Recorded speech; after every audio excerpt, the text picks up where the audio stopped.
ఏంటి చూస్తున్నారు? లైఫ్ అంటే ఏదైనా ఒకటి సాధించాలి. సాధించాలి. ఇప్పుడు నేను చికెన్ తినాలనుకున్నా, ఒక 200 రూపాయలు అడకొచ్చుకున్నా, ఎక్కడో దగ్గర తిన్నా, సాధించాడు. అలా ఉండాలి. అంతెందుకన్నా, మొన్నటికి మొన్న నాకు చేపలు తినాలనిపించింది.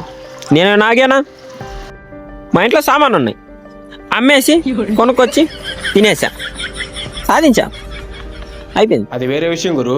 మొన్నటికి మొన్న రాత్రిపూట మందు తాగాలనిపించింది. బండిలో పెట్రోల్ లేదు. పక్కింట్లో బండిలో పెట్రోల్ ఉంటే అది దింగిన, అది తీసుకొని నేను చేయాల్సిన పని కొనసాగించాను. రిస్క్ చేయాలి. రిస్క్ చేయకుండా రిస్క్ రావాలంటే రాదు.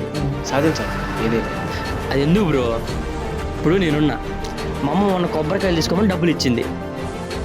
నేనేమో ఒక అందమైన అమ్మాయి కాలంలో పడేసిన. ఇప్పుడు ఏమైంది? ఇప్పుడు కొబ్బరికాయలు తీసుకుపోతే మా అమ్మ కొట్టిద్ది. ఇప్పుడు ఏం చేయాలి ఆలోచించిన, పక్కన గుడి కనిపించింది నాకు. ఆ గుడిలో పోయి అక్కడ కొబ్బరికాయలు తీసుకున్నా, సాధించా. సాధించాడు. సాధించా బాయ్, సాధించాలి మనం. అది లైఫ్ అంటే కష్టాలు ఉంటాయి, ఇబ్బందులు ఉంటాయి, రిస్క్ చెయ్యాలి, సాధించాలి. అంతే, సాధించాలి. అలా సాధించాలి, అలా సాధించాలి. చూడండి, మీరు కూడా సాధించండి, ప్రూవ్ చేయండి. That is life.